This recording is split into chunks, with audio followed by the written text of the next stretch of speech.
Friends, air India ప్రమాదం గురించి చూసినట్టయితే ఈ ప్రమాదం జూన్ 12, 2025న అహ్మదాబాద్ విమానాశ్రయం నుంచి టేకపైన కొద్దిసేపటికే జరిగింది. ప్రమాద వివరాలు: విమానం Boeing 787-7 dream liner, flight AI-171, మార్గం అహ్మదాబాద్ నుండి లండన్ గ్యాట్విక్ వెళ్లే విమానం.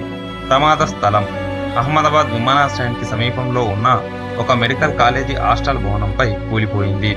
మృతులు: విమానంలోని 242 మందిలో ఒకరు మినహా అందరూ అనగా 241 మంది మరణించారు. అదనంగా విమానం కూలిన భవనంలోని 24 మందికి పైగా వైద్య విద్యార్థులు, సిబ్బంది కూడా మరణించారు. మొత్తం మృతుల సంఖ్య 265కు చేరినట్లు తెలుస్తుంది. ప్రాథమిక కారణాలు: నిపుణుల ప్రాథమిక అంచనా ప్రకారం FASEC వైఫల్యం వల్ల ఫ్యూయల్ ఫిల్టర్ జామ్ అయ్యి ఇంజన్లకు సరిగా